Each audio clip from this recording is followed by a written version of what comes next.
Welcome to Planning Phase Syndicate. Thank you all so much for joining us tonight. We have an amazing show planned for everybody. This is episode 22, where points are going to drop it like it's hot. Drop it like it's, I don't know, can I say that? I don't remember. But we said it anyway. Tonight, we're going to have a conversation about a couple of different things. One of them being, we're going to talk about our Krayt Cup experience. We're going to talk about the Krayt Cup, the points that we kind of threw in there for some of the upgrades. And we're going to talk through some of the different lists that we're going to be playing against this week in preparation for anybody that has any ideas on what they want to play or what we should add. The other thing that we're going to do is Charles and I were talking on Thursday and we're like, hey, what would be a good idea for the show? And I said, well, we talked about, what pilot we would put in the game if we could, right? We did that last week. This week, I want to talk about what are overcosted pilots or upgrade cards, whatever floats the guys' boats tonight. What are overcosted? What should come down in points so that we can make them playable in today's game, right? Because there's a lot of things that I would like to play that I don't think we get to play, and it would be kind of fun to see those on the table. The other thing I have is I found a weird interaction that I don't think is any good, but it could become a negative play experience in first order. So what I wanted to do is kind of have a conversation with the guys during our system malfunction phase to have that conversation. Without further ado, let's bring the guys in. Welcome, Matt, to the show. Welcome, Charles, to the show. How are you all doing tonight? Excellent. Yourself, sir? Good. System phase boosts to drop mines. No, that's not going to be what we talk about, Nabi. I guess you know what? If that's what the guys want to talk about, they can. That's not what I set up to talk about, though. So Nerf A-Wings. Yeah, Nerf A-Wings. They're a negative play experience. They ruin everybody. So anyway, how are you tonight? I think you're muted, Matt. I am. Yeah, I'm with you, Nabi. I hate the system boost dropping bombs. That to me is broken already. So yes. All right. How are you doing today, Chris fellas? did that for the first time. Yeah, well, I loved it. Yeah, I know. I'm sure you did. I like bombs. I'm a bomber. I'll tell you what, though, I didn't win. I got. Yeah. Okay, so there we go. On Monday, I actually played those, and we talked a little bit about this on Thursday, but I played them. 3 bombers and 1 TIE Whisper, and Kylo, amazing, even for the points. It's not good though. Those other ones, if you can't get target locked, you can't do anything with them. A bomb that'll hit it is a bomb that'll hit. But they pop like crazy, especially when you get somebody like focus firing on them. I don't know. My game went pretty well, so I'm not complaining at all. I flew against, was it Luke? It was Luke, Jake, Wedge, Hera. And we were talking about bombers. You didn't play no bombers. Oh, yeah. No. I thought we were talking about Krayt because you said you played them on Monday. Oh, you're talking about your local. Yeah, my local. Yep. Oh, got it. Okay. I'm caught up now. Sorry. Bring Charles to the group. Come on, Charles. Come on in. Come along. Awesome. Anyway, so how was your week? Nabi. Bombs are okay. Mines are rude. You guys have to have a good week, right? Somebody? Nobody? Oh, I had a good week. You're talking about me. Yeah. Somebody did. Good. I picked up a couple orders and business is going good. Sorry about missing last week, community. I do apologize most profusely, and to you gentlemen, of course, too. I had an order that I had to deliver, and I had an emergency must get finished correct kind of statement. So it was unfortunate, and I'm sorry to have missed it, but I had to work, unfortunately, guys. So sorry, and thank you everybody for, making it without me. I'm sure it wasn't any fun, but people tried. I don't know. Charles, how was your week? My week was really good. I went, again, I hate to keep bringing this up, but it's kind of the new hotness in my life until X-Wing real life play gets up and running. But I went to our local Flesh and Blood event here and went 3-0 with my deck. Nice. So super excited for that. Won a really cool card. Looking forward to doing that again this coming Saturday.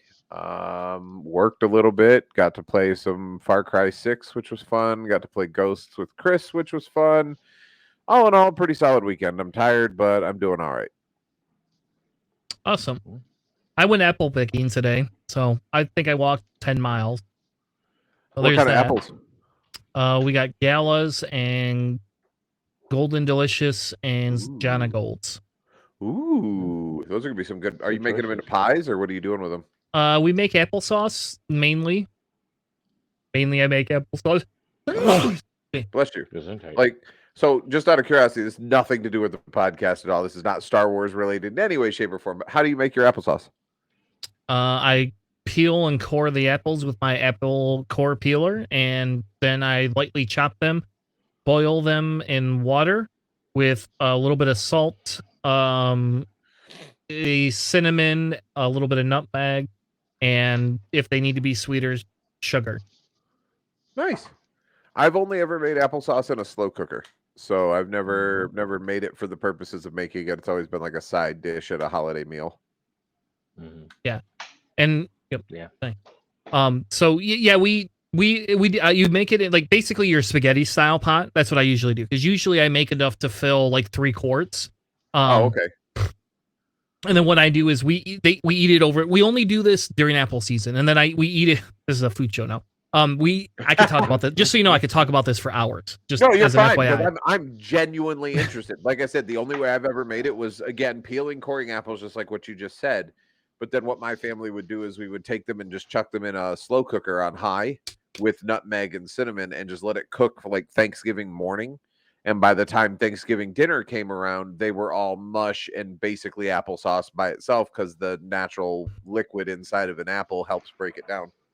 Yeah, and you can do it that way. I do mine quicker though. I boil mine on the stove. And that's what I do with it, and that's only because I don't want to wait for 8 hours for it to cook. Honestly. Yeah. Anyway, you probably don't want to hear on about topic there. I did want to respond to Nobby and Psych real quick. Yeah, you're right. With Vagabond, you had that one item that you could do it, and you could also mix in the Jer Gerard, who allowed you to do a group that allowed to do it. But yeah, like Nobby said, completely with him. Just having the Vagabond, sure, that gave you one option, especially with proximity mines. That would have been great. But then now with an entire chassis that is cheap, it can be kind of tricky. Sorry, didn't mean to interrupt. Applesauce, it sounds amazing. No. Now I'm hungry. Yeah, no, we will stop talking about food. We can table that for end of the show. How about that? Otherwise, we'll spend an hour having that conversation. You can tell I'm starting a diet. That's what it is. I know it. All right. All right, so let's move on to Krayt Cup. I think that could be the first segment we talk about, and that kind of will gauge how much time we spend in the rest of the show, right? Because sure. So me, Charles, and John are on a team for Krayt Cup this year, and I've never played in one before, so this was a fun experience. And essentially, so the list I ran was 7 droids, I3s, and a DGS 047 HMP gunship. Then Charles ran 5 of the V-Wings, generics, with R2-D2 in the B-Wing, and a huge Y-Wing. Yeah, sorry, Y-Wing, with a huge amount of ability to put upgrades on. Yep. And then John ran, not that one either. There you go. John ran 4 Cavern Angel Zealots and Nora in the Y-Wing. So we went 1 and 2 for our group. Charles was the sole win. Nicely done, Charles. Yep, Thank you. Charles pretty handily won his, in fairness. There was some times where they could have kind of come back from it, but with everything that was going on, those ions really just took Luke off the board. So being completely honest, right, with how the game went, yes, I played well. I'm not going to say that I got 100% lucky. I did play well.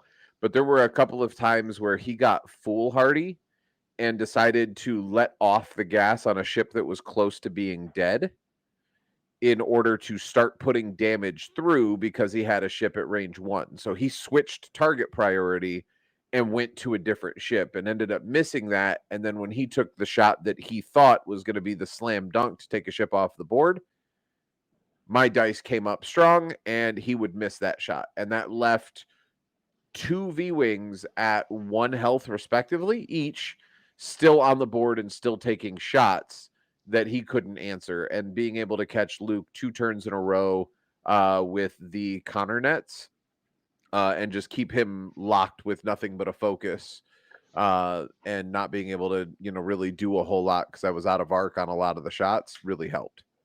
Yep. Yeah, because there's a couple of points where Charles could have, like, so for example, Charles split his squad up pretty early, and that could have been detrimental if Luke had actually, if they had focused fire like they were going to, that would have been really bad for Charles all over the place. But them getting hit with ions, just like, I mean, those counter nets just boom, kill. The Republic A-Wings, they are definitely not Republic A-Wings. A-Wings, in my opinion, are better. What I ran, Nabi, was I ran R2 with Ayala Sakura in crew. So I had the purple coordinate, and the ability that if someone was in my bullseye to take that action. And then on the V-Wings, I ran Connor nets and can't I remember what I ran, Chris? I ran Connor nets and something else on all of the V-Wings. And the Besh upgrade. The Besh, probably. Oh, and Besh upgrade, yep. So Connor net and Besh, and then R2 had Ayala Sakura and one other upgrade. Yep. I want to say it was an ion torpedo or an ion cannon turret. Yep. And your R2 reaching on that they were condition there, Nobby. I don't think the V-Wings are A-Wings. Sorry. Anyways, you're saying. Yeah. And so Charles is R2D2. The work that he, like, okay, nobody ever sees his tech perk. Charles got that tech off 3 times at least in that game. Like, nobody, like, oh, somebody's in my rear arc. Oh, I get a free calculate. Thank you. Like, it was just all over the board. Yeah, and especially with the ion cannon. Well, not only that, but Ayala's purple, her purple coordinate is a focus to purple coordinate. So almost all the time I was able to focus, purple coordinate, and then have someone in my rear arc to get a calculate the force point back. So I was like, man, nobody. I don't think R2. I think maybe took 1 point of damage. After that, it was just three dice or 3 agility dice mafia running the show. Yep. Wow, that's crazy. My game, I played against 5 TIE fighters, and Soontir fell. And even though Soontir fell didn't do anything to the end of the game, they basically ate my droids alive. I ran the HMP with diamond borons, the repulsor lifts. Excuse me. I ran it with the DK1 probe droid and Hondo for John. That was John's recommendation. I will not run Hondo because the reason we had run Hondo, and it's funny because if you go, we actually have this game on our channel, so you can watch this game. Because I can't disconnect my audio and I forgot to mute my mic. You can hear when I get excited in the game. Like, you can hear 100% when I get, like, super freaking excited. And, like the commentator's like, oh, something exciting happened for Chris, so you can hear him. Something happened exciting for him. And, but there was, because I couldn't hit those TIE fighters to save my life, like, with that. But, the issue the goal with Hondo was to jam Soontir every time. Like, it was to use it as, here, I'm going to coordinate Night Beast, because Night Beast usually is the focus evade, and whatever, if Night Beast takes a barrel roll instead, what do I care, to some extent? That was really good when I could jam, and it got off twice where it worked, where I could give Night Beast the free action, and I jammed Howl Runner. But I never got to use it on Soontir, because it took forever for Soontir to ever get anywhere near me. So, like, it never became an important thing. And I screwed up my intro with putting my HMP behind the rock and moving too fast for the TIE fighters to actually, they got in range within 2 turns, and that ended me. John's game was kind of a back and forth slugfest, but essentially that initiative was able to take those Cavern Angels off the board. And John did the same thing Charles did to some extent. He broke his squad off, and he went all in on the ETAs. So he played 2 ETAs and 2 Jedi Knights, and he just, like, went all in on these ETAs, and they lived. They lived, and unfortunately, the Jedi Knights just came in and cleaned up those X-wings like nobody's business. Which I was gonna say, anytime I've played an ETA, they are very Fang-like in that when they want to live, there is nothing you can do to kill them because 3 green dice just live. But when they don't want to live, they pop like zits on a teenager's face. It's just like they went 1 and 2, Nobby. Yeah, we were 1 and 2. Nope. Sorry, so we pop lost like zits on a 2. teenager's face.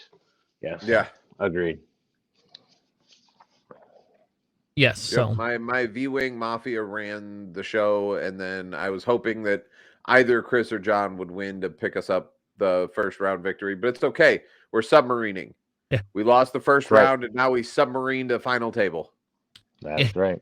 And you know what I told John? I told John he had to win so that I didn't have to feel the pressure because I knew my matchup was I had a bad matchup. Like initiative 5s, TIE fighters that when they get in range 1 plus Howl Runner, I mean the free rerolls. Like I said, Soontir Fell stayed so far. He played Soontir Fell just like John does, like where he doesn't do a damn thing. He just flies around, and then he comes in and gets a couple good shots. But once he was winning handily, he could care less if he lost Soontir. You know, and at that point, I had to kill TIE. My ass. Ace of Legend, my ass.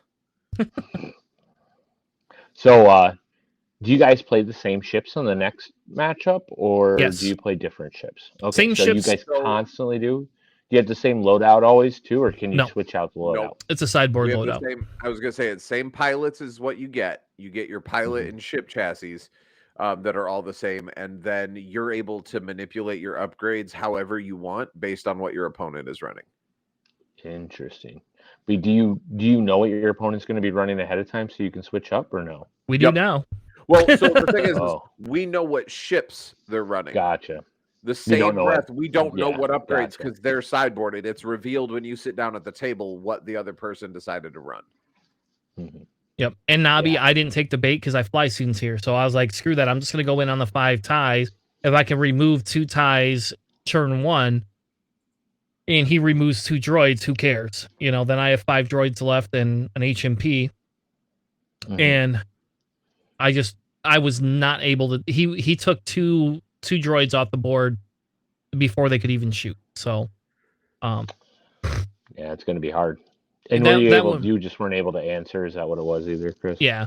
Yeah. I mean, I could complain about the dice. They weren't in my favor, but in reality, it was a bad matchup. It just, in general, I had a bad matchup for my list because I'm I3 and they're I5. So all of us chose to begin with generic, like semi-generic style swarms, and everybody's running aces. Like everybody's running freaking like 3-4 ship like high-level ace lists. I was gonna say even the new round that we got today is a lot of high initiative planes. Yeah, and it's after this round. Keep it blocky, then, guys. Yeah, after this round, Matt, we'll be able to change our lists up, so we can. Oh, okay. So they're doing 2 rounds where you have the same list and whatever upgrades, and then I think after this round we're allowed to change. It's either this round or next round we're allowed to change. Gotcha. And that'll allow you to change both your pilots and ships as well as your... Okay. And how often do you do that? Is it a may or a must? I mean, help me out here. I'm sorry, it's a may. You do not have to. If I like my list, I can run it. Keep running it. Okay. You know. And then do you get options to do this more than once, or is it one time only? It's like right now or never. Is that what it's going to be? Yep, it's right. It's round 3 or never. I think it's 4 weeks. The tournament itself is 4 weeks long. So after week 2, you can swap, and then week 3 and week 4 with whatever you decided to stay with, is my understanding. Okay. So when do you guys get a chance to not suck again? Other than Charles, of course. I don't know. Charles did pretty well for his list, though. So this is week 2. So next week we will probably be bringing up our list that we changed if we changed lists and going from there. So when do you guys play this? I'm sorry, this week. I apologize. So we're going to go through the list of what we're going to be playing against. So this is John's opponent. Oh, I mean, when do you we have not set times yet. So they're in Australia. Gotcha. So they're probably just waking up now. Or have been So do you play Navi or we have not yet. It's always a possibility, yes. The dumpster Navi. I mean, that would be kind of fun. Navi's our inside man. Yeah, so we haven't heard back from our opponents yet. So we don't know when Fair they're we don't Gotcha. know. My guess is they'll get back to us. They messaged me this morning, and I gave them our time zone so they knew, and then we haven't heard back from them. So What table are we on Gotcha. for chat? Do you know off the top of your head, Chris? 14. 14. Okay. Anyway, so let's go through the list. So I don't want to spend too much time, but I do want to go through the list that we'll be playing against. So this list is Nathan Skelly. He is running an FO list. He has a 19 points that he could put into upgrades. He's going to be running the Z shuttle, the base C shuttle, quick draw in the SF, Scorch in the FO, Commander Malice in an FO, and Backdraft in an SF. So a Who's he different playing? type. This is John's opponent, I'm pretty sure. John's opponent. Okay, Yep. so John has the basically the I-1 X-wings and Yes. Okay. Yep. And John only has 8 points that he gets to play with, so Yeah. I think he put advanced protons on Nora or something. I don't remember what he put. So we'll have to go back and look to see what he put. I can't remember anymore. It was too long ago. Interesting. Oh, So yeah, so I'm this gonna is be 11:30 there right now. Yeah, that's gonna be an interesting setup. I mean, depends on how he catches it, and depends on where he can catch and how he can catch those FOs. But it's basically a rerun almost of last week, honestly. Looks like. yeah. little But that bit. would be what I flew against, and I don't have to fly against this. So Mhm. if I did have to Right, fly yeah. against Oh, it, yeah. it would be a little bit easier because the points are going to be into the Z shuttle, and those things pop sometimes. So Yeah. Well, I mean, this would be a little easier, I think, for you to fight against too, because they don't work together like the tile ends work together in that tie swarm. Yep. So because there's not the rerolls, you're not seeing. I mean, you're seeing an extra attack dice at a Scorch, but I mean, overall, I mean, in backdraft. So yeah, don't stay in backdraft's rear arc. But as long as you don't focus on that or chase backdraft, I don't know. Nuke quick drawdown kind of quick. Interesting. So Charles is playing against Tommy, and Charles is going to be playing against this guy has 47 points of upgrades. I'm assuming he's going to be putting Leia on Covenel. Like that's probably 100%. R4 on Poe, probably the Poverdrive thruster, and a pattern analyzer on Neon. I don't think we can use pattern analyzer. We had some banned upgrades, so I could be wrong. I don't know for sure if pattern analyzer was on that list or not. I know like some of the stuff has been. Oh, pattern analyzer is okay. So yep, he'll have pattern analyzer. Yeah. I wouldn't be surprised if we saw a sync laser cannon on Covenel too. Could be.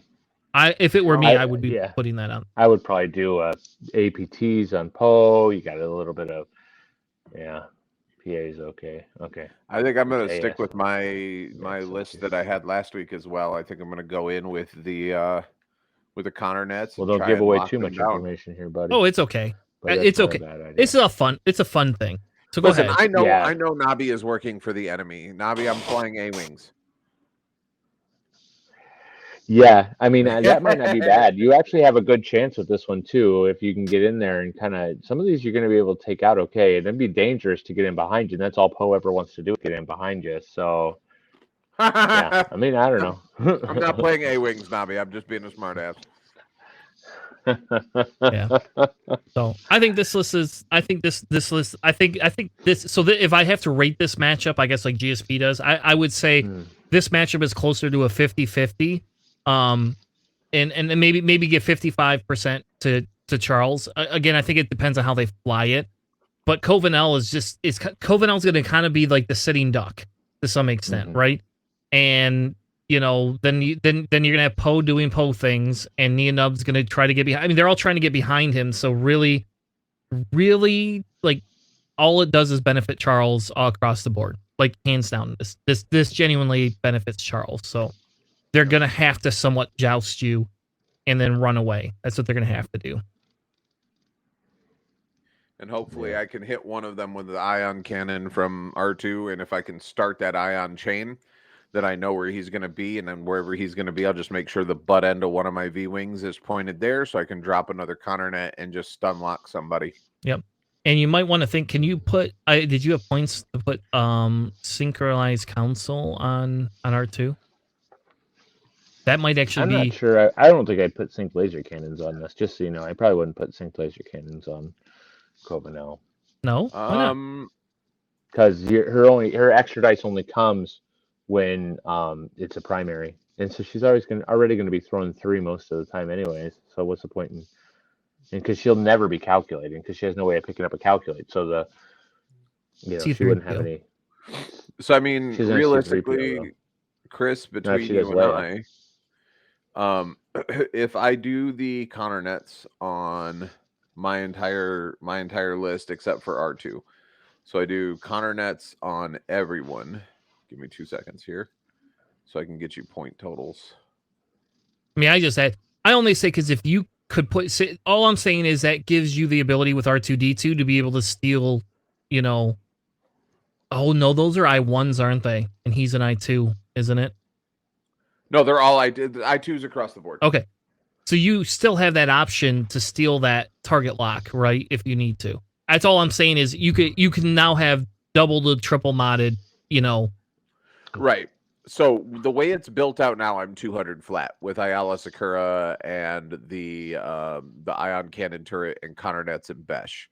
If I drop Ayala off of R2 altogether, then I can afford the synchronized console because I only need 5 points to put that on every ship, and Ayala is 14. But I also give up the coordinated action there. You do. It requires a lot more planning on my part because I can't double mod someone. Yep. So that might not be worth it then. It was just a thought. Yeah. All right. So let's move on. Nabi has a point real quick. We're just going to real quick mention that too. Yeah. Charles is going to have the extra ships, which is going to definitely give him a little bit of an advantage. And with the ion control and the ion counter nets and stuff like that, leaving that weapon open for people like Nian, who does like to do that swip around and all that other stuff. I'd be interesting on this one. I think that because Nian always wants to get in behind you, constantly doing those K turns and the talon rolls, and then so Poe does too. So basically, having those counter nets in that ion cannon, I have this feeling that this might be pretty good actually. I don't know. It's going to be an interesting loadout. I think that I give it a 50-50 like Chris said. All right, so my opponent this week is Craig, and I don't know, I'm Hederick. I don't know if I apologize if I slaughter that name. And he took one of each obstacle, by the way, which is hilarious. So, it benefits me in the long run because that means there's only one gas cloud. So if I'm not first player, that gas cloud's the first thing that gets gone. Yep. But he's playing Fen and Joy and Dengar. I'm assuming so he has a 32 point to play with upgrades. I'm assuming he's going to be putting Zam on Dengar. I don't know why you wouldn't. Even at 11 points, I still think that's probably a really good option. Probably. So he'll probably load out because you're probably going to do the Fearless Fen more than likely, maybe something else. So as the resident scum player, if I built Fen the way I wanted Fen, it'd be Fearless, and I would just fly him straight down somebody's throat. But there are some people out there that like to go outmaneuver Fen or marksmanship Fen instead of Fearless. I don't know this player very well, but I would say Fearless on Fen is a pretty safe bet. With Joy, you're definitely going to see, I would probably say ion torpedoes or plasma torpedoes, depending on how much points he wants to actually put into it, just because he wants the multiple charges to be able to trigger her ability as much as possible. So with those two kitted in there like that, he only has 25 points worth of remaining upgrades. So if we put Zam on Zam Crew, I would probably pair that with Dengar or with Bosk, or not Bosk, Greedo Gunner. because Dengar's going to shoot. Dengar and Fenn are going to shoot first. So having Greedo on Dengar is just a no-brainer. I don't see him putting punishing one because then he loses that Zam slot. So I don't think I have to worry about punishing one unless he's going to go droid, which he'll probably go R5P7 because punishing one gives more points available. But if he goes Zam, I would probably venture to say you're going to see maybe a hull upgrade, the Jump Master, and then either false transponders, overtuned modulators is a potential, or I would probably say contraband is a pretty much a slam dunk. Not 100% on that. Yeah, it's interesting. I mean, Dengar always has that double tap anyways if you're in the front. So wouldn't Zam be a waste on Dengar? Well, so the thing is with Zam, he can throw a cannon. Like maybe throw, I don't know, maybe auto blasters on there if auto blasters is still legal. And then he can have the front arc with auto blasters, and then he can still have a side arc. So that gives the Jump Master a 180-degree arc that he can use, Dengar's ability in the front using the auto blasters, and then have a side arc for an additional shot if he needs to. So that makes Zam a much larger weapon. Just because Zam can shoot out that side arc, so he has a choice of which bonus attack to use. Yeah, interesting. I am kind of Nobby's throwing it in the thing there. I am a fan of the proton torpedoes on Dengar though too. And if you have Han Gunner, you get the double modded shot, which is pretty deadly. I don't know. I think if it were me, I might even do the proton torpedoes with Han Gunner. Personally, that might not be a bad way to do it, because if you do have that, that's kind of a little bit older school, but you should still have room for both of those. You just gotta it does like stuff. It does. Yeah. So if you do Han Gunner with proton torpedoes, contraband cybernetics, because the Jump Master wants to be able to have that sloop open without punishment. You can do Joy Wreck-Off with ion torpedoes and Fearless Fenn at 199 out of 200. Yeah, and you'll probably throw like the feedback thing in there too, so that way. Yeah, I mean you got 1 point to play with, so yeah. There's something you might even throw munitions fail safe, so if you miss with the proton torpedo, you can cancel your dice and keep the charge. Yep, that's not a bad way to do that either. Hold on to them bid, for a little bid's longer. Not a thing anymore, so you might as well throw it off. Maybe electronic baffle or munitions fail safe are both pretty solid choices there. I think you probably are going to see something like this. I'm not going to lie. This to me looks stronger, but maybe it's me just being crazy, because you have that front arc now, and you have the ability to have that mobile arc as well. I don't know. Just a thought. I like the cannon on the Jump Master. It just makes it better. But realistically, I think that proton torpedoes out the front. Unfortunately, Dengar's ability is after you defend. So you can even, as long as you keep your target lock and don't spend it, you can double tap the proton torpedo, and it will hit. Like Nabi said, it'll hit like a truck, because you'll get shot with a proton, then you shoot him. And if you shoot him, he gets to launch the proton torpedo back at you. And that is where Zam comes in handy, because you can choose the Zam set that gives you the target lock back when you get shot at, which guarantees that second proton torpedo shot. So I have a question. Can I ask a question? Yeah. So you got to think, I'm running droids. The only thing that works with is an HMP. Like, you're not going to double tap a droid.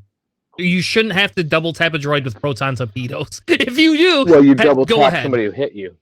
Well, yeah, you're right. We're talking about proton torpedoes. He knocks off one of your droids with the first, and then when one of your droids shoots at him, that's where the double tap comes in, because he can fire off that second proton torpedo.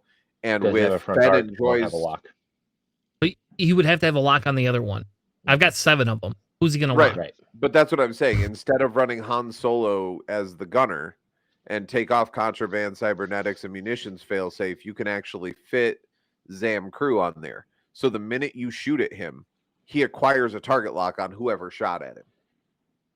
Yeah, but again, this probably actually, now that I think about it, because he knows Chris's loadout, I have a feeling this isn't going to be actually his loadout.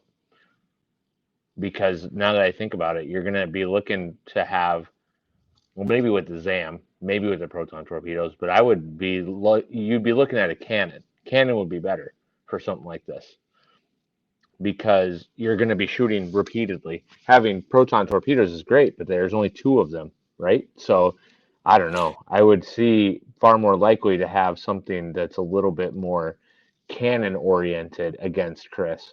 And to be fair, with Chris flying droids, he might throw an ion cannon in there. Yeah, I mean, Because that's if what he I would ions think. a droid, your droid gets no mods. Yep. Once you remove it, yeah, exactly. Well, yeah. I mean, yeah, it's possible, I guess. I don't know. If I were a betting man, I would say you're going to see a cannon.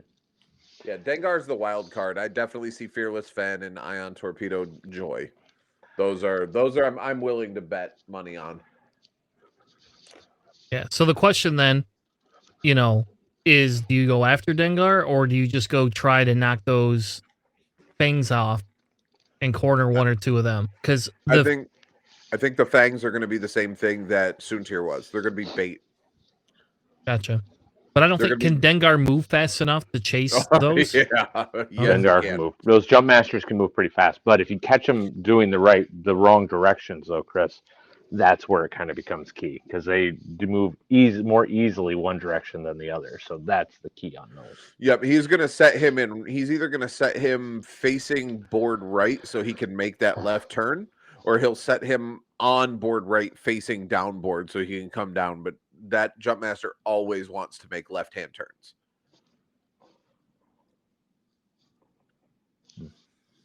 Yeah, you're gonna have a hard time with that matchup, Chris. What is because Ben and Joy can both Autoblaster pass? Because if he can get behind one of your droids or out of one of your droids' arcs and fire that auto blasters off, that is going to hurt, especially with Greedo. If he does take Greedo Gunner on there, because that's a guaranteed crit on one of your droids, that's going to hurt. Yeah. You put the arc out the side. I don't know what he's going to do with Dengar. I'm excited to see this because I really want to see what he brings. But I'm pretty sure you're going to see Fearless Fen, and Joy will be your flanker. Joy will come side arc. If he runs Fearless with Fen, he's going to fly him. That's what I was going to say. If he flies Fearless, Fen is going to be down your throat. He's going to try and get Fen into range 1 of as many of your ships as possible, and he's trying to initiative kill at least 1 off the board before you can even breathe. And then he'll use Joy as a flanker to catch those range 2, range 3 shots, or even a range 1, and lower the agility of your ship to potentially get 2, because you're all I1s, right? 3s. All I3s. So there is a potential if he gets the engagement that he wants, there is a potential that he zaps 3 ships off the board before you even have a chance to respond, if he gets the engagement that he wants. Interesting. Navi just posted. Yeah, I got it up on screen. Oh, okay. This is how he would kit it out. So Fearless and Ion Torpedoes on the Fangs, and then run Proton with Han and Auto Blasters. That's a pretty safe bet. Maybe we should put some money on it, Navi, huh? No, I don't want to put money on it because then it's going to be like me. No. It's just bad luck for me. If Nabi loses, he can't fly A-Wings for a month.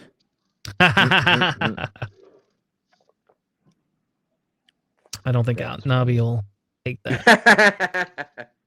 Australian money isn't real anyway, said Nickel City. Yeah, that's nice. That's pretty fair. Butt up, Bob. Yeah, that's a good one. I like that.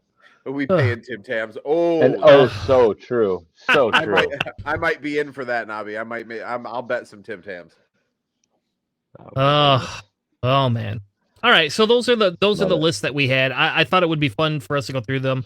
Again, this is the first time we've ever played this. I'm not super For me, it is what it is. It's definitely a different type of meta. I wanted to play because I wanted to play with a sideboard. And then I didn't give myself very many points for a sideboard, but that's what I wanted to do. If the droids had not gone up in points, I'd be making out a lot better. But they did, unfortunately. Anyway, so why don't we move on to something else? So you folks want to hear, you want to do the system malfunction, Matt, or do you want to go into what we believe some of the points costs should change? Well, for me, we should probably do the system malfunction because then we have the rest of the episode to figure out how many we can go through ship-wise, because I have a feeling there's a lot of ships. Awesome. Free Howl. Hey, Howl. Nickel City, Howl Runner is free. I'm telling you right now, Howl Runner is 100% been free. There's no way in hell you can, unless they lower the point. And that's what I faced. It was Howl Runner, Gideon, Mauler, Night Beast, and some other tie I don't remember the name of. That it was unimportant that somehow did. And essentially all of them got extra red dice at range 1. Justice, So- hashtag justice for Zari. Yeah, so it didn't really matter, and then against Soonsayer. So tie mini swarms are in fair game again. So They're back up. Yep. Yeah. No, they're back meta. Now- I think we're seeing it. you want to know what I want to run in my local? That's probably a dick move to run. A You droid can swarm? run Vader in the Defender, and like 3 name ties or 4 unnamed ties. You can do it, just so you know. Like it can exist now, weirdly enough. And the other thing that would be you can do as well, if you don't want to run Soons here, you can run other Vader and just lower some of those ties down. And you can run Vader in the X1 with like 5 ties as well. It's crazy. All right. For our system malfunction this week, I wanted to talk about a weird interaction, and maybe I'm wrong, and maybe I'm just overthinking this.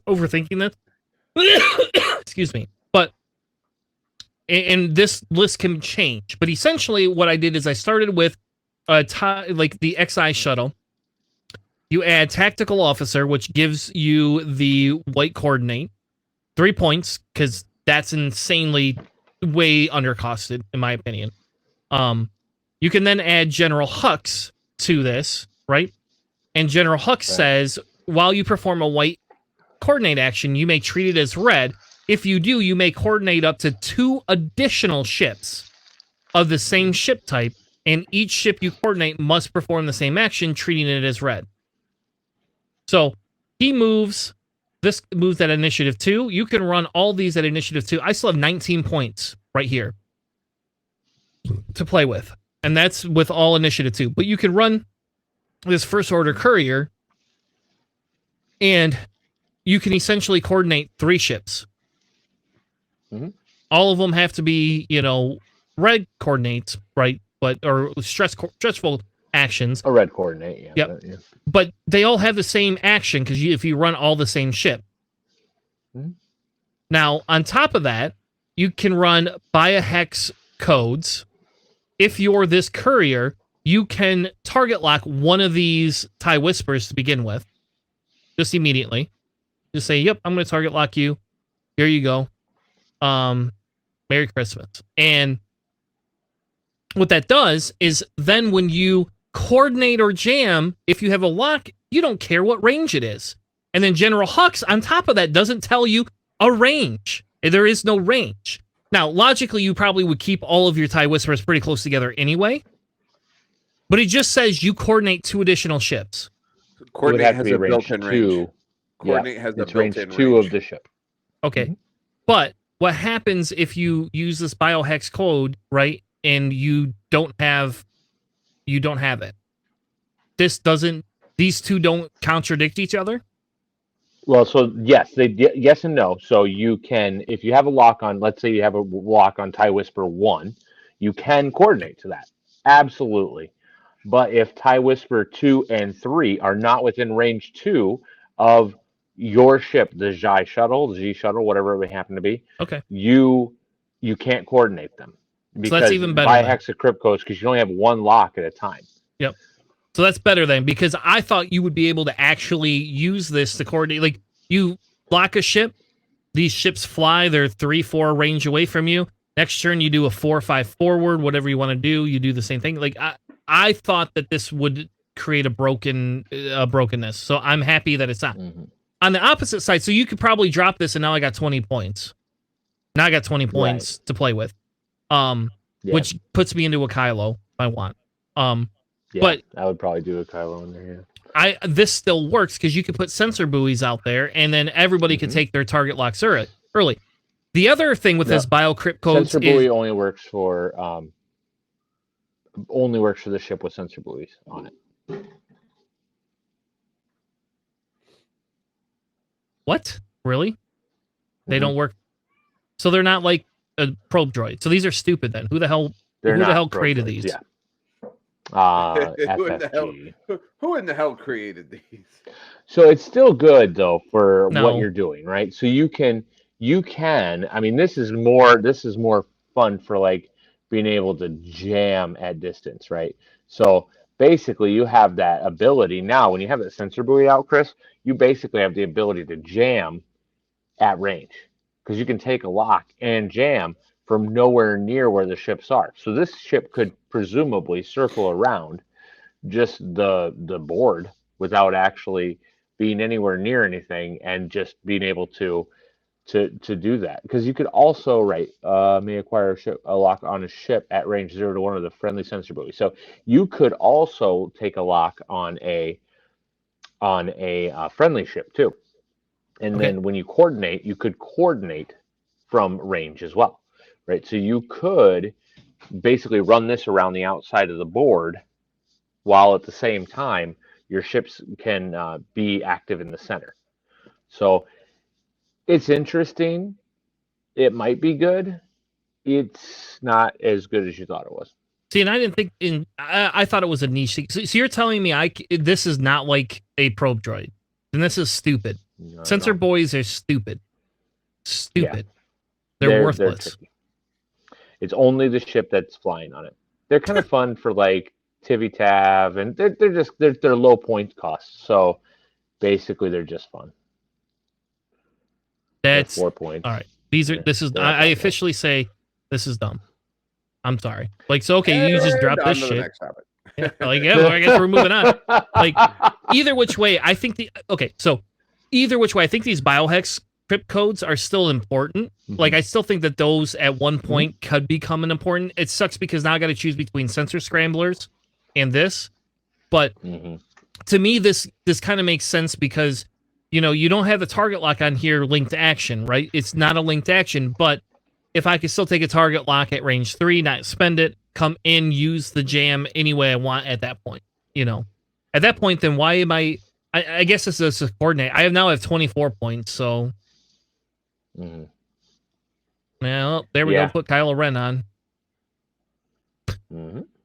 Yeah, that's I probably would put Whirlwind, and Nightfall, and Wrath. And then there you go. Now I have 7 points to do whatever I want with. But okay, so thank you for fixing that. Like, I thought this was going to be a BS thing where I could target lock in advance with all my TIE Whispers, and then just like fucking come in and jam you at range 3, line up my bullseyes as much as I can, get my shots off, put some missiles on there probably. I don't know, or whatever. But okay, so this isn't broken then. So my system malfunction was that Chris didn't understand how shit worked. So no, it's all right, man. This was a it's a good thought though. I see what you're saying. And the biohex crypt codes, I was curious about that myself on these TIE Whisperers, because when I first saw that, that's the first thing that immediately came to my head was, well, what about the biohex crypt codes? Like, you could definitely do that.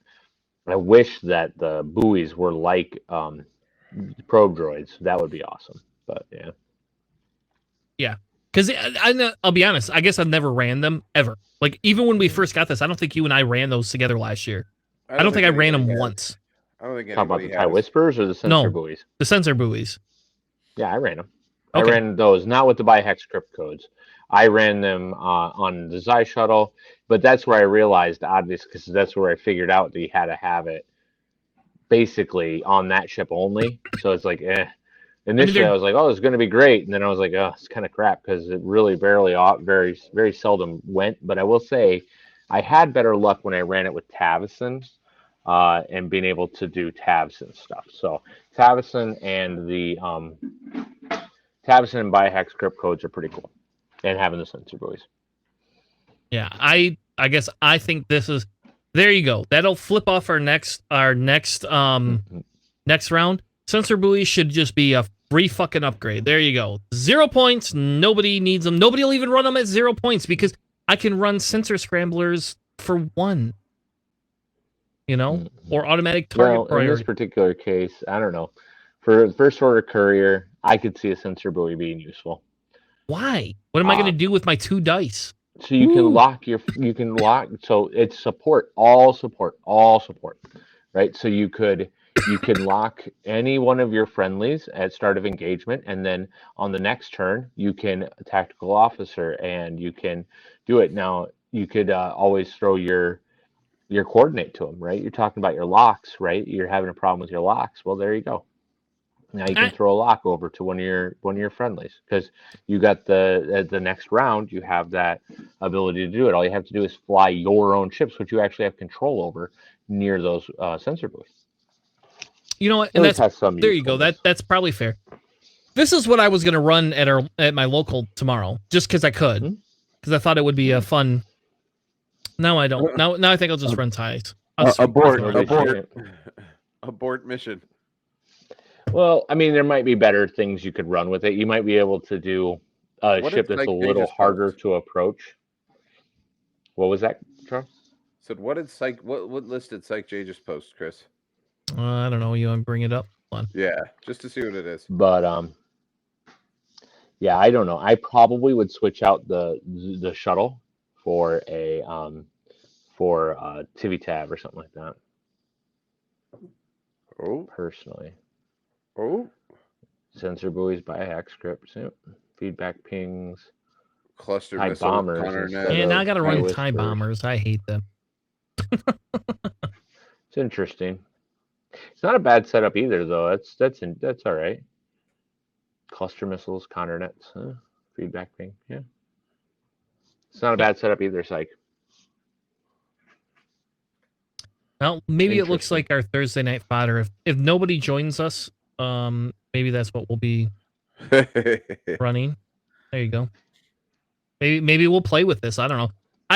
I'm just trying to think of interesting things to do with the First Order with some of the new ships without, I just, the way I had originally seen it, if it acted like it did as a probe droid where you could just take locks like that seemed pretty broken and pretty bad negative play experience because, here all my stupid whispers can get target locks every round because of a coordinate action. We're going to go 2 forward to victory. And by the way, here you go again. I can now, on top of that, just jam you from range 3. I mean, that's a pretty, jamming is going to be, it can be a pretty awful experience for new players. It really can.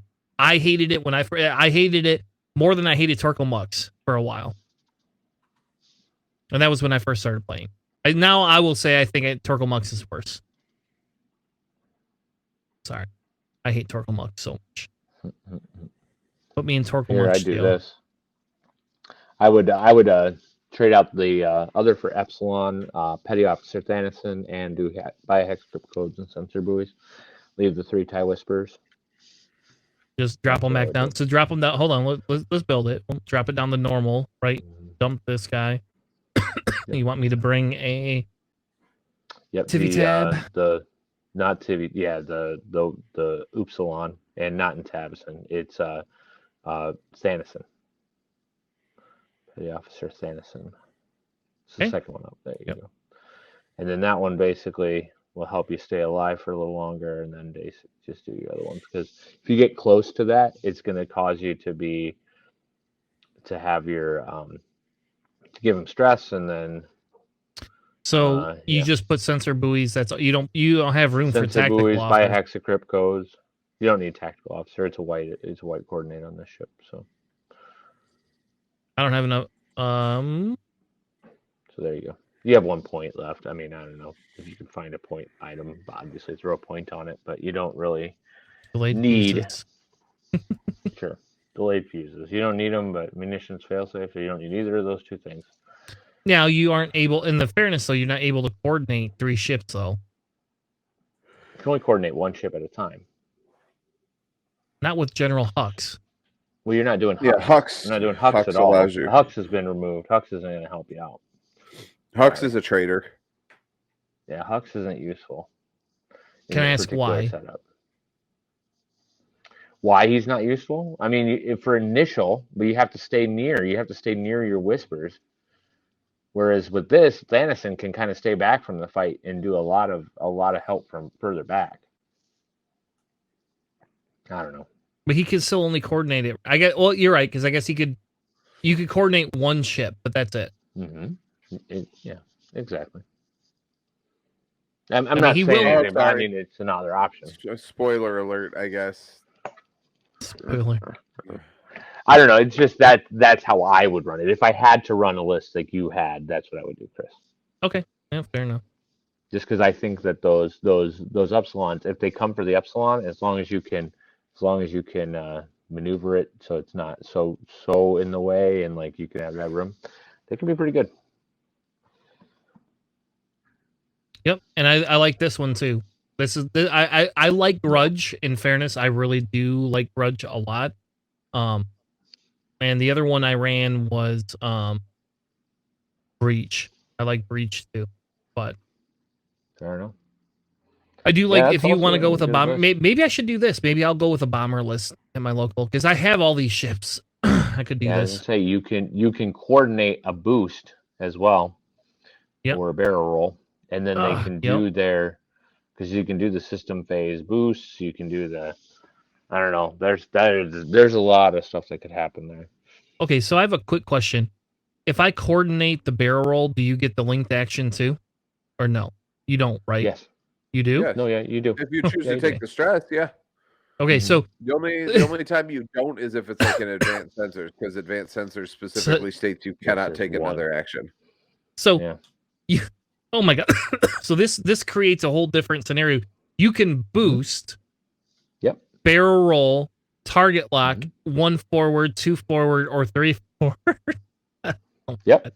All right, so I kind of like this list too. This is pretty neat too. I like this. I do actually like this one. But it will be keeping up with those ships that you'll find to be quite difficult. Yeah. Well, these ships don't move very fast either. So. Well, but if you're boosting and barrel rolling and, you know what I mean? Yeah, I suppose that's true. You're right. That is true. So it's 2 forward to victory. 2 forward to victory. All right. Well, but you can also bring it out. You can come back, bring it in, come back, bring it in. It doesn't matter. You're basically looking to, it's a jack in the box kind of thing. You're looking to basically have your initial pop, here we go, and like you made your like initial this work, which is cool. Yep, because that could be really dirty, like in your first engagement. Your first engagement could just be like super dirty, and then come. I don't know. That's I have all those ships. I don't have 3 TIE Whispers, so not yet. I have 2 TIE Whispers, and on Monday, tomorrow, I'm buying my 3rd box. Wow, so I'll get 3, dude. But only because I got a guy that is offered to take at least 1 of the bombers, if not 2 of them, off my. So there you go. That's at least good. So it'll reduce that cost, and they put it on sale. So anyway, did they? That's the place I'm getting it from is not the same local store. But it is another local store I do like to support a lot. Yeah, I don't know that. All right, I'm gonna go back to Twitchy. I might play that one. Actually, that sounds. I don't have to own all those TIE Whispers then. So then I don't have to buy my box this week if I don't want to, because I did spend a bunch of money on apples. So apples are expensive, folks. You did not know that. They are. Sad face. All right. So let's move on to the next segment. So we wanted to talk about, we talked about this on a little bit on Thursday night. So if you watched our Thursday night stream, and actually, I don't know if I cleared, I don't think I cleared that. Probably clear. Yep, so I did clear it. So we don't have anybody. So if you would like to play live on Thursday night on our stream, we have a new shit list building challenge and nobody signed up. So we will not play first order bombers on Thursday like I just said we were going to. That will not work. Our rule for this week, our special thing is only pilots and ships that were in New Hope. So this is like a perfect Matt time. Matt could easily this sounds like a very good Matt list. But I made Charles. So basically, X-wings and TIE fighters, right? And Y-wings, isn't that it? There were or Death Star. Were they really? Oh yeah, they were B-wings. Or a Death Star. Or a Death X1s. X1s were there. They had TIE X. Oh yeah. That's right. New Hope. Yeah, there was an X1. Yeah. We're trying to do. Fair enough.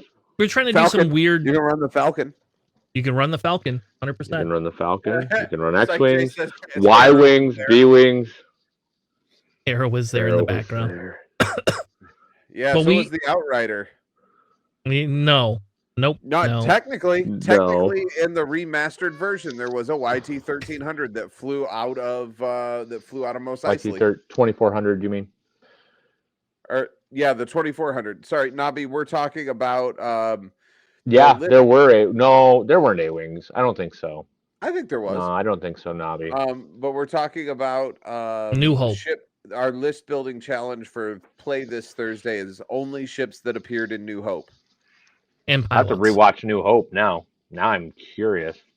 Yeah, you should. Every time I see it. The original New Hope or the remastered one? We don't you might as well go with the one that's actually there. So you might be able to see the YT 2400. That means I could fly the Falcon with Jabba on it because Jabba was in the remastered New Hope. Can you run a Corvette? Yes, Nabi, you can. Nabi, Certainly can, Nabi. Bring the Carillion Corvette. Let's see how well that does. Yep, you can, but you get 200 points. That's it. No more. We're not giving you a 500-point list. So you absolutely can do that. But it's going to cost. It's going to be the only ship you have on that list. Yeah, Judge says I'll allow it. Yep, I will. Yeah, look. I've always wondered if like anything would be good. For like if you could run epic ships in normal, would they ever hold up? I don't know. I can run a Saj on that squid, so that there we go. That'll be a list building challenge. Bring an epic list of 200 points. Wow, that would be tricky though. I think we're gonna play on one mat, not two. One mat, not two. Yeah. All okay. Right, fair enough. All right. So that's that. We're gonna move on from that. So if you want to sign up for our stream on Thursday, you're welcome to sign up on Thursday. We have a link that you can, if you hit # stream sign up, you can get the link to the Excel doc or the Google Sheets doc. Sorry, and we do a weekly sign up. We're gonna pick different theme building lists for every week or something like that. And so this week I gave Charles the. So Charles chose this week, and depending on who shows up next week will depend on what we do. So just to comment real quick on your bring an epic list for regular play, I can fit 3 Scum Syndicate Sea Rock cruisers at 100, you can. They're 189 points with no upgrades. Oh. That would be nuts. I can match that, Thank goodness Charles. We're also playing on. Thank goodness we're also playing on TTS. So, what are you bringing, Chris? I could bring two of the Colonide destroyers and have 30 points for upgrades. Now it's only 2 of them, but I could do it. Oh, you guys are killing me. All right, I'm doing it now. No epic ships. Jeez, you and Nabi going crazy. But maybe next week, who knows? Could be add a free epic ship. Who knows? 3 cruisers. Let's go. Oh, could go crazy. All right, so yeah, let's see what happens with those 3 cruisers versus your 5A wings. There you go. I think those 5A wings are dead. Honestly, yeah. He suicides them into the bridge of the capital class ships and wins because one survives. There you go, and that's perfect. What it'll be is whoever plays Nabi gets free A wings. Perfect. Problem solved. Ooh. As many as they want. Free A wings. All right. You and Nabi? So our our thought process for this next segment was what we wanted to do is talk about, and we can do this in Yasby, I think, if you want, Charles. We don't actually have to bring the cards up. I think I could bring them up in Yasby and we can see the points, which would Okay. probably be more logical, right? Yes. But, yep. Okay. Yeah, that makes sense. I will shut down the stream map then.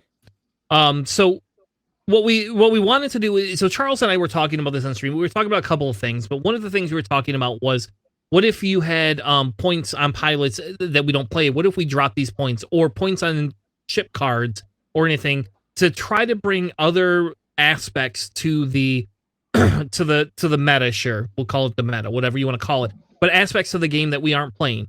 So for example, how often do you see anybody in Resistance play anything other than Covenant? Almost nobody. Often. Talking about Resistance, people play without Covenant all the time. No. Right, Who but nobody plays a runs shuttle logist? that's not Coville well. Yeah. Who plays a couch Gotcha. without Covenant? Name one nobody. person. Okay, now I get you. So, so what we said is there's obvious reasons, right? Because Covenant is pretty dope. I mean, like, honestly, and I don't care what anybody says. Sync laser cannon is still pretty dope on those logistics division engineers, right? So what I wanted to do is I said, okay, Charles and I were talking, we're like, and Charles told me we couldn't do this on the show. We had to wait till this week. I couldn't do it on Thursdays. He's like, nope, Chris, that sounds like a Sunday topic. Don't ruin our stream. Let's talk. Let's watch the games and not ruin the stream. So this week, I wanted to talk about this because I think it's interesting, right? I think it's an interesting discussion, right, that we could have with different pilots and lists, So who wants to kick it off? I'll go because my list is a lot smaller than your guys. I would love to see generic fangs get cheaper. Not a whole lot cheaper, but if you make them like 1 point cheaper, because the generic fang, you could fit 4 of them in. I'd like to be able to see 5. I don't think it gets that oppressive with 5 of them. I would like to see that. I'd like to see generic fire sprays get cheaper so that you could fly multiples of those. Oh. Again, I'm not talking like 20, 30 points cheaper. I'm talking enough points that you could be able to fit. Hush you, Nobby. Yes, we need cheaper generic fangs. Yeah. No, I'm 100% with Nobby. Sorry. Both of those things are you've lost your damn mind. Well, you can wait till your segment, sir. And I honestly would like to see the IGs pointed to where I could run all 4 of them with no upgrade. Just the 4 IGs enough, and because you're running all 4 of them, you can't link the abilities because you can't have IGD crew. So, but can I question that a little bit? But you get the IG 2000 title. Sorry, yeah, you could run the IG 2000 title, yeah. So, but you could not. I wanted them pointed to the point where you could run them, but you can't run any other upgrade on them. It'd just be the 4 naked aggressors. All right, so before we tackle your naked aggressors, we can come back to that. Sure. Let's come back to that. Let's start with the Fang Fighter, generic Fang Fighters. Sure. So what you're telling me is you're saying, hey, Chris, I want to run 5 of these naked. I want them at 40 points each. I could run 5 of them naked. I don't want a restriction on them. You're dropping it by 1 point per ship. That's not game breaking. No. But it does change from 4 to 5. So maybe not necessarily game breaking, but it is a big change. So if I said, because I can fit 10 vultures in a list naked, would you be okay with me being able to get 2 more vultures in there? Well, that violates tournament precedent because tournament precedent is a minimum or maximum of 8 ships. Okay, I know. But let's remove that because let's just for a second. I'm just asking you for a second. Would 10 of those fuckers naked be oppressive? Yeah. Okay. I think 5 fangs would be oppressive. 5 fangs would be oppressive. Yes. Okay, so let's compare, shall we? So an I-1 fang versus an I-1 interceptor. Oops, somebody's ringing. Yeah, don't worry about it. Sorry, but that's my wife. Okay. So an I-1 interceptor that it's only 1 hull cheaper, right? Because it's 3 hull instead of 4. It's one hull cheaper, is 9 points less. For what? So for an I-1 interceptor, it's almost an identical stat line to a Fang. There's just one less hull. Yeah, but it's not that though. The difference is the ability, the baked in ability, bud. Right, It's but I can place 6 interceptors right, that get free red boost and barrel roll actions. right. So okay, so hold on then. Let's come back to this. So what if I removed my Concordia face off? Would Sure. would you? So if I said you can lower them by 1 point, but any generics lose the generic ones lose Concordian face off. I'd be You can okay run with then that. you can run Okay. 6 of them. Fine, go with it. give them 6. Who cares? I think Concordia is worth more than 1 point though. I agree with you. Yeah. I agree with you. That's why I question the the running, because you have one extra hull and you get Concordia face off at range 1. So like, and you get those linked actions your linked actions are pretty good. And I'm not saying interceptors are not, because interceptors are almost identical linked actions. Right. So They here's are. the thing: interceptor with a hull upgrade. So we're putting stat line identical. The only difference is Concordia. It's 39 points. So I can run 5 interceptors and have the exact same stat line. The only difference is Concordia versus auto thrusters. But auto thrusters basically gives it the ability to be a Fang. So you're basically saying the Fang without the thing. So sure. I mean, I'm fine with lowering the points to 39 if you don't get Concordia. It's the Concordia that's oppressive. But okay, but Concordia is manageable. How many times has Fen, an I-6 pilot, died at range 2, range 3 in a single shot because Concordia didn't trigger? So it's still manageable. Even with 5. 5 doesn't change the meta so much that you can't manage Fangs. Yes, Right. I But let's agree. say They you laugh can at range push 1 in far shots. enough. They absolutely laugh at range 1 shots. But depending on how you fly it, you're not going to get 5 ships at range 1. So then we got to go back to hold on. Let's go back to Concordia face off. So change one result to an evade. Is there any other card that we have that does that? That just No. changes one I think there is. It's called a force point. It's called evade. No, because it takes 0. It's an evade. It's a free evade token. It's not even a force. It's a free evade token. It's essentially Sunterfell. Well, but Soontir at least even has to line stuff up. Oh yeah. You just have to be range 1. I mean, and I'm not trying. Don't get me wrong. I would love to be able to put 5 of these on the board, Charles. 100% behind you. And I completely agree that the Skull Squadron could be a point or 2 lower. That's fine. But the Zealous Recruit, it would be tricky because 5 of these would be quite tough. And again, I'm okay with if you want to field 5 of them, you lose Concordia, and I'm fine with that. I just want to see more than 4 on the board. Fair enough. Because that my big thing is a Concordia. I actually agree with you. You can put them in at 5 if they. So what we do is you add a configuration slot that says Daredevil, or not Daredevil, but Daring Maneuver. There you go. Remove your Concordia, slot and reduce points by X amount. Yep, Well, hell, you could even give it a Fearless upgrade for free too. There you go. Changes the printing of Concordia to Fearless and drops the points by 1. Yep. Sure. Like a configuration. Then basically you get a Yep. free Fearless. I would even take a Fearless. One of the Fang Fighters, 5 Fearless Fang Fighters would still be pretty tight at 40 points. That might be pushing it, but either which way.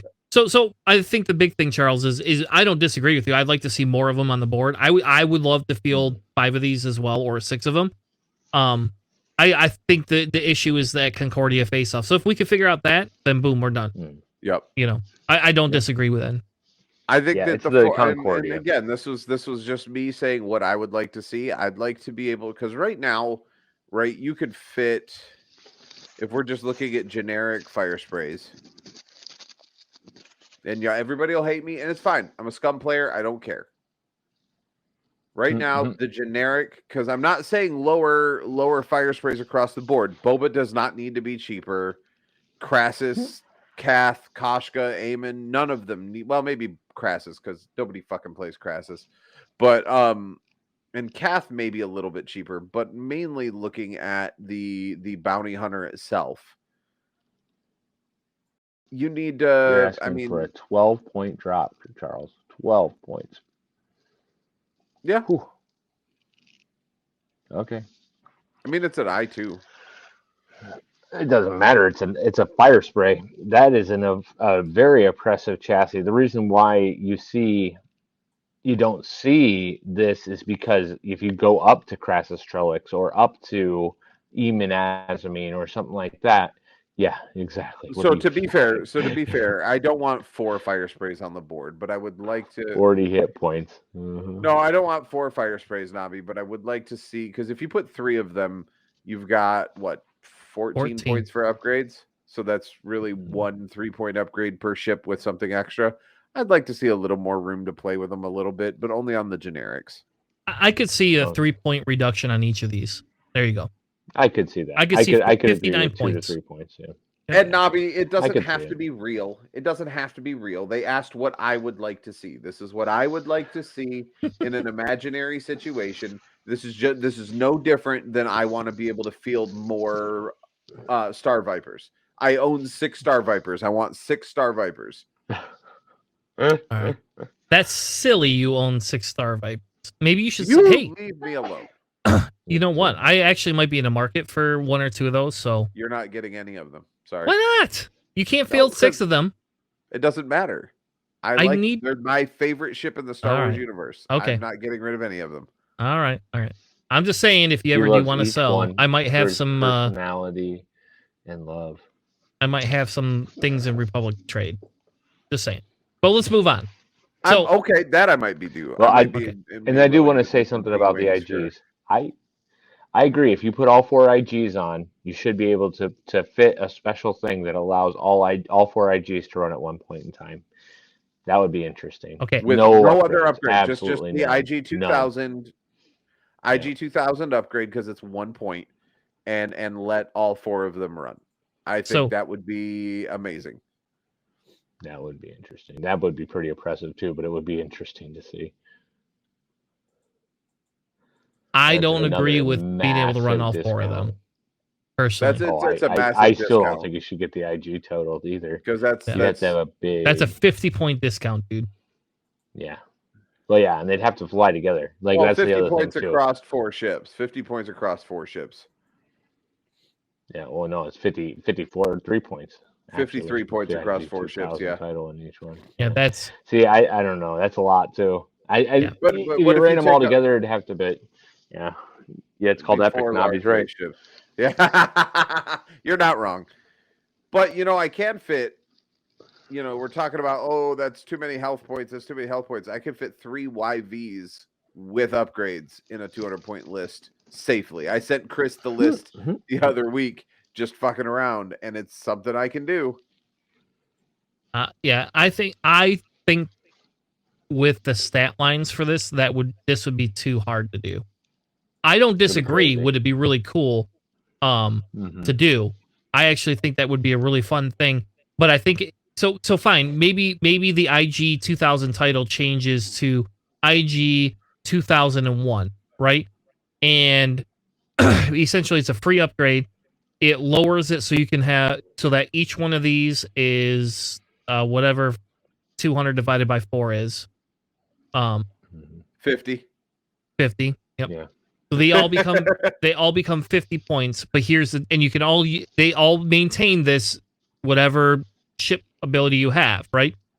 But it lowers your agility to 1. Maybe either put the agility at 1 or put the agility at 2 and remove some of the hull or shields. Then I would say that I would be okay. If it was 1, how about this? You could probably have the stat line here as it is with just one agility. And I probably would say that it wouldn't be oppressive. Oop, we lost Matt's picture. He's back. Well, he's not going to be back on the screen yet. I have to add him back, but I'll add him back. Buddy. Anyway, so I agree with you. We can hear him. We just can't see him. I agree with you, Charles. It would be fun to run, but I think the big thing would be they would have to change that stat line. And I guess for me, lowering green dice down to 1 would make it fair, or putting it at 2 and removing some of the shield or hull would then become fair. Yeah, call it like some sort of interference or something like that, and yeah, you'll either lose. Yeah, make them big A wings, or why? Sorry, make them big B wings. Then sure, why not? Yeah, that would be interesting. Yeah, you can. I mean, I can fit 3 right now. Yeah, but like I said, I mean, if we're looking at hull, I can fit 3 YVs with 3 crew on each one, or 2 crew and a gunner on each one, and field all 3 of them. That's 36 hit points.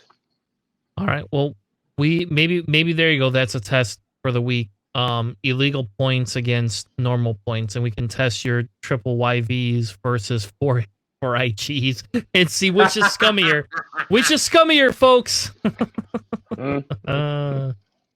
Oh man, that's crazy. But that's mine. That's all I really. Again, I'm primarily a scum player, and if I'm being honest, I think scum's pretty reasonably costed. I don't think anything needs to be cheaper. Yeah, it's like, Jay, why not? Let's do 3 defenders. No, yeah. I flew it against it in 1.0. Why not? You could do 3. You could do 3 generics in 1.0. It was a pain in the ass, but you could do it. I'm all for that as well, actually. Yeah, 3 generic defenders seem fine to me too. Give me 3 Darth Vader defenders. None of those, but yeah, 3 defenders, 3 basic defenders. Sure, why not? Sounds fun. Seems good. We did run that. Matt and I actually tested that. Just so you know, Matt and I did test that, and I did not beat the shit out of Matt. I did win, and I had a normal list. Yeah, but I did win, but barely. It was definitely not a blow up. I'm in. 8 named A-wings with Prockets, Optics, and Heroic. I'm in. No. 100%. 100%. I'm in. Yeah.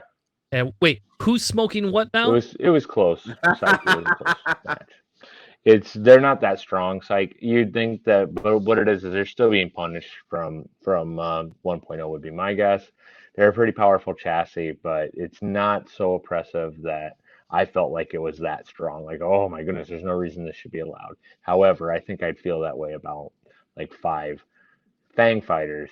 Bit of a difference. You know what I mean? I'll tell you what, Nabi. You can have 8 A-Wings, unnamed, just generics, with Optics and Heroic, when I can have 8 of the Nantex in a list. Oh my God. I'm out. You both need to stop. And I'm out. And that's why everybody quit playing the game. And I'm out. All right, let's go back to and that's why everybody stopped playing. For getting Prockets. Okay, fine. You cannot have Prockets. You can't have Prockets, Optics, and Heroic. Come on. Heroic. And no, that's crazy. That's not going to happen. That's 10 points of upgrades right there, or more. Right. No, that's 12 points of upgrades for each. Oh, let's keep moving. I'm in. Nabi, I'll play that game. 5 Fangs against 8 A-Wings. No. We'll stream it. Yeah, you lost your minds, both you guys. Nope. We'll stream it. There you go. I'm in. Who with cares? Prockets, Heroic, and Optics. All right. Dude, what are you doing after this, Nabi? You want to stream a game? We'll stream a game. There you go. I gotta work in the morning. All right. Magical Christmas. Do you believe in magic? All right, let's keep moving, or we're gonna get drowned. So we're gonna be clipped here. It's all good. Yep, Matt and I are gonna kind of go back and forth. That's what we're gonna do. So, all right. I have a Sith Infiltrator. I believe this Dark Courier is overpriced, especially because the 066 is a point cheaper, and it's an i3. I think the Dark Courier is overpriced. I wouldn't say we should lower it more than 2 or 3 points, but I don't believe a generic 066 should be cheaper than Dark Courier. They just shouldn't be. Yeah. No objections? I agree. All right. Why not? Sounds good to me. In this case, I'd like to see them on the board more often. Yeah, in this case, you don't ever, like, rarely do you see an infiltrator on the board. I'd like to see it just because I want to see him get played more. And that's the idea behind this whole thing is ships that aren't getting played, getting some sort of a benefit in the meta to make them more appetizing. Yep. Now, we want to talk a little bit for a second about your IGs. These have nothing. You can fit 4 of these in a list with no perk techniques at 200 points. And they have 1 green die. So, just as an FYI, this is kind of where your stat line would be for those IGs. Yeah, it's a little more And like it. I'm telling you, you can have 4 of them that all have fucking special abilities. Yeah, exactly. Yeah, you have to do some other nuking too. I think yeah.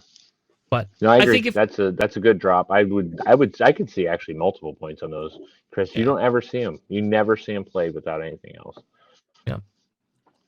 Yeah, I agree. So I think, again, I don't want to say we should have 4 of these on the board.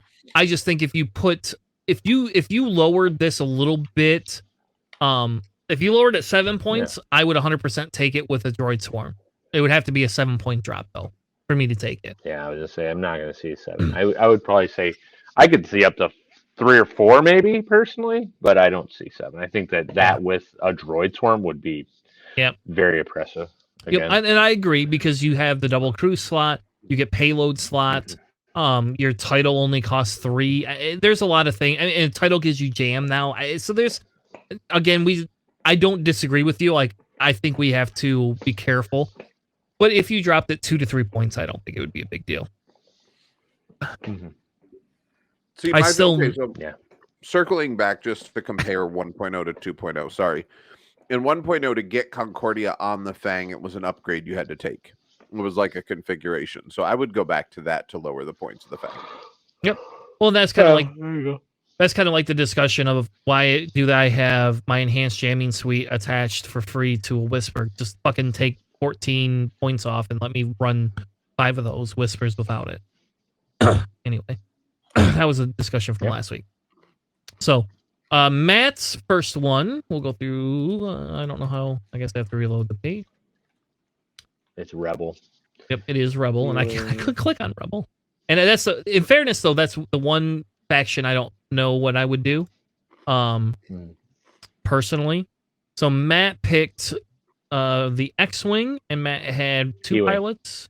So is it B-Wing? E-Wing. It's the E-Wing. E-Wing. E as in Edward, sir. Oh, all right, there you go. And he wants to see Gavin lower.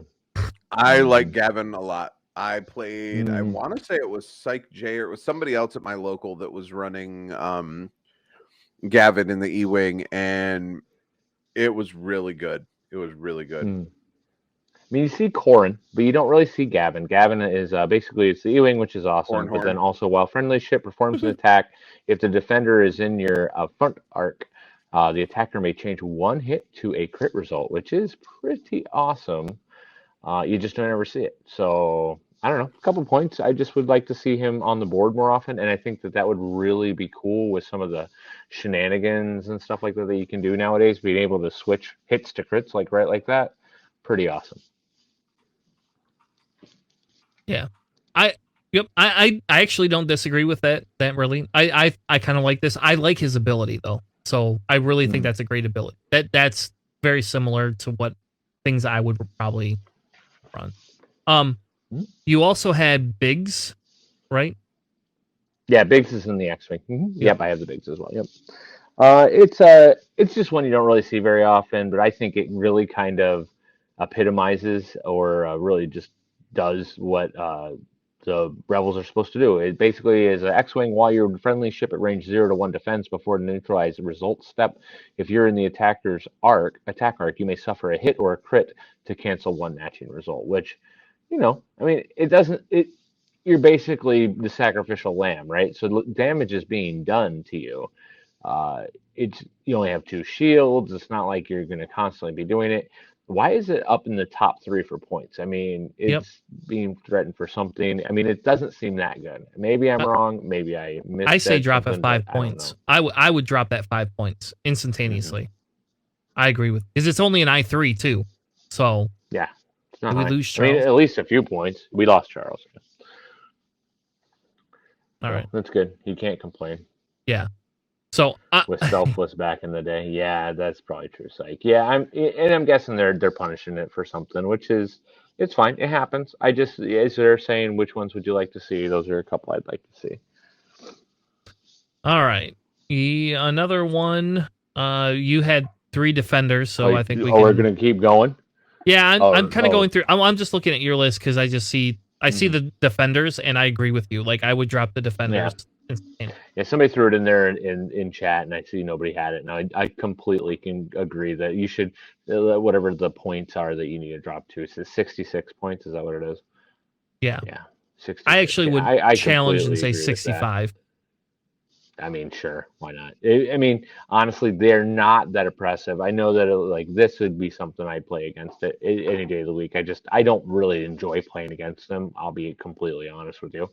I don't really like playing against the defenders. They are very, very good, but I don't think they're so oppressive that compared to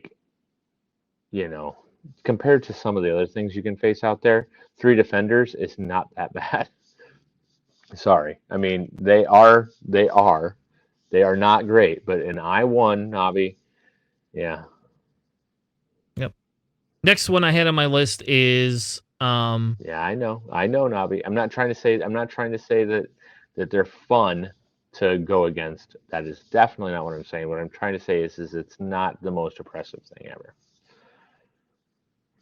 Sorry, go ahead, Chris. Yeah, no problem. Nope. The next one I have is Captain Jonas. I think Captain Jonas is a way overpriced. I mean, I get because his ability says while a friendly ship at range 0 to 1 performs torpedo and missile attacks, that ship may reroll up to 2 attack dice. I get that's pretty good, but you have to run ships that run that. I just think 45 points just seems really high to me. Punishing rerolls. It's the same thing that happens with Boba and stuff like that. I mean, I could probably see a few points, but some of that stuff can be pretty tough, man. And to be, you do it more as, spam with that. Yep, there you go. Barrage rockets. I mean, there are little combinations out there that you don't necessarily see. That's why you kind of see these being a little higher, so especially some of these really cooler talents that you see. I don't know. I can see it being a couple points lower. I mean, you don't ever see Captain Jonas. You don't. So, why not? Yeah, hey, we brought Ty Swarms back. We freed Howl Runner, damn it. We could free Captain Jonas. Howl Runner is 41 points. I actually said in mine, too, Chris, just so you know, I actually gave the bomber itself. I feel like the entire thing should see a point or 2 down. Not tons, but just a point or 2, just a little trim to see just the bombers come down personally. So I agree with you. Yeah. Yep. I do. Yeah, I kind of have it. I don't want to really go through all the other pilots. I just think Captain Jonas out of all of them was definitely higher. If you wanted to just say, hey, we're going to lower everything, start at the lowest generic and go 1 point, 2 point, and then, maybe not that many. Generics, I'm always a little bit on generic, but what I mean. No, and you have to be careful with the generics because at 30 points, you can run 3, 4.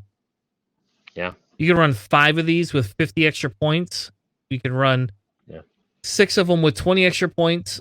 So you do have to be careful because if we go down to these 5 and we lower this another 2 points a ship, you now have 60 points of upgrades.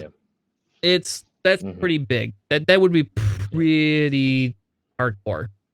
And Nabi just kind of nailed it too. Like you have 2 agility on 6 hit points. Sometimes when they roll their 2 agility, they can just live forever. 100% agree. And I've also seen these things just straight up pop, just like they were not even brought on a table. So, hey, Catherine. So it just definitely is something that you see, and Yep. I think named strikers should come down in points, not unnamed, not generics. Leave the generics alone. I think named strikers need to come down in points. I don't understand why. I guess I get Duchess. Why Duchess is expensive, but Pure Sabak, right? You can't have any damage. Can be tough though, Chris. I don't know. I'm not. I can't agree with you on that one. Really? But Ah, I can see why you say it. Because I've seen these strikers do such heavy work.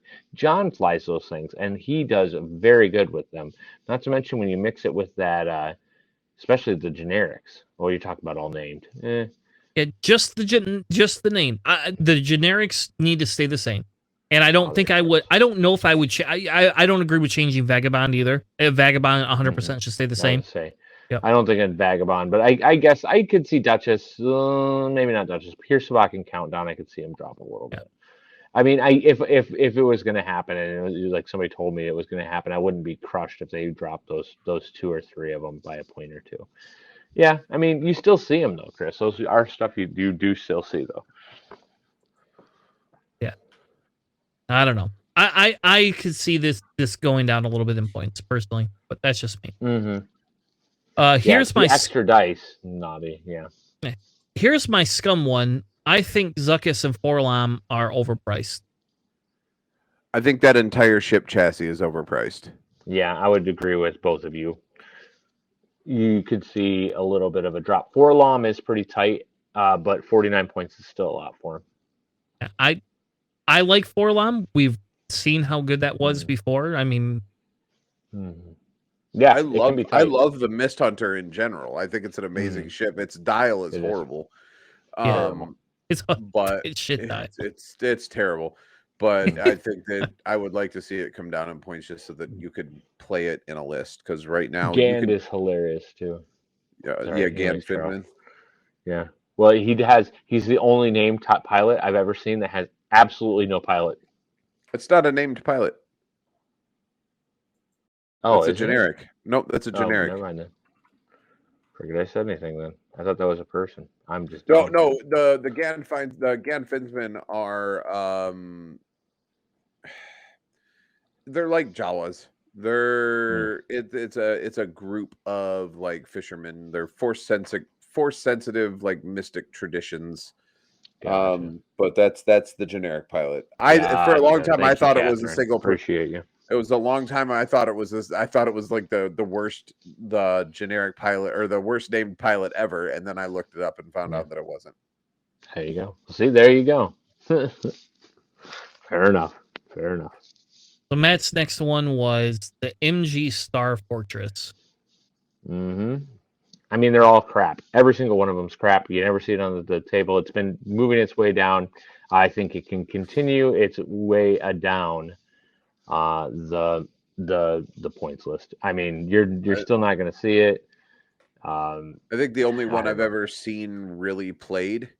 What is his Venny. name? Yeah, Venny. Venny. Venny is the only one I've seen like legit effort And that was put in a into really getting on the table. really weird list. I played it. I actually thought it was really quite fun. I bought the ship. I played it. Realized I wasted my money on the ship, but All right. I guess I don't know if I agree or disagree. I would do worry a little bit about their stat line of health, but I mean, we could probably see a points decrease on some of them and it not be that big of a deal. I would be cautious about Paige, though. You know, that's the only thing. yeah. I mean, I'm not saying Page all of them need to go a lot. is but, kind of yeah. a little harder. Page is So- pretty tough. I mean, some of these are a little tough, but still, if you were on the board across the board and you saw one of these things, you don't ever go, "What am I going to do? I'm very afraid." You know what I mean? Whereas if you're lined up on the other side of Dengar or Boba Fett or that kind of stuff, you actually have legitimate concern. Yeah, I just 55 points. I mean, that's Pope.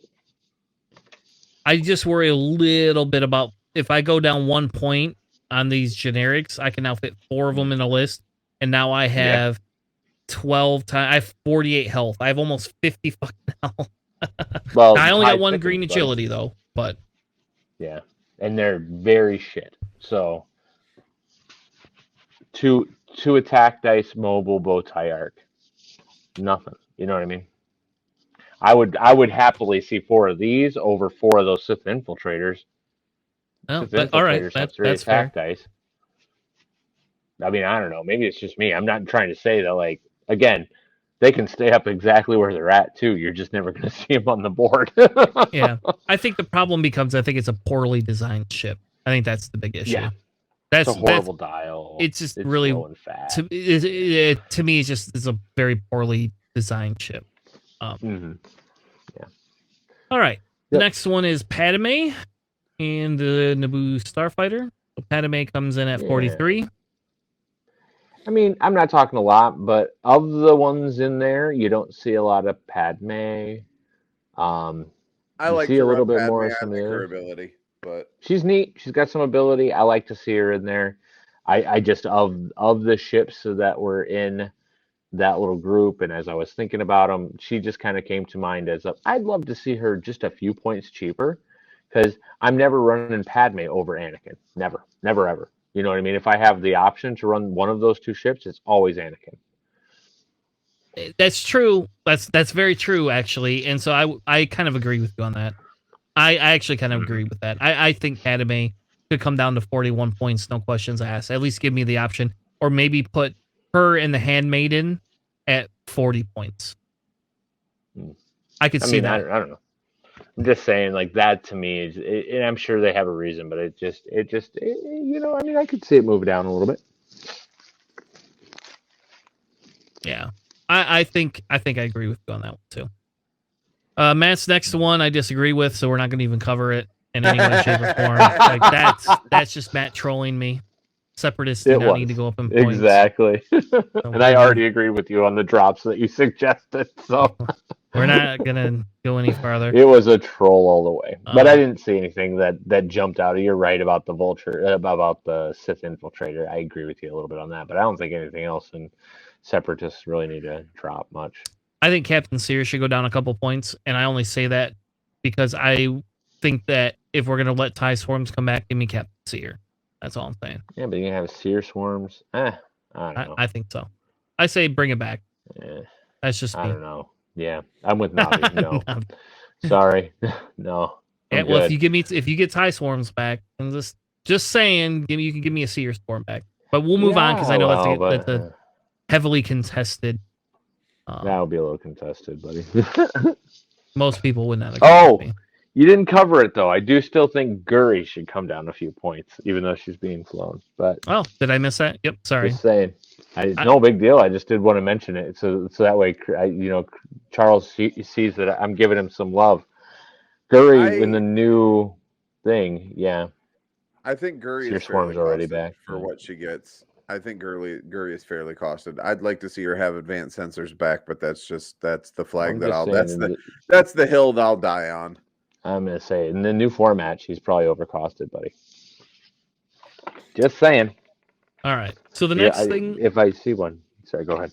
So the next one I think is overcosted is Stealth Device. I think Stealth Device should come down. Yeah, no. Why? How often does it actually work for you?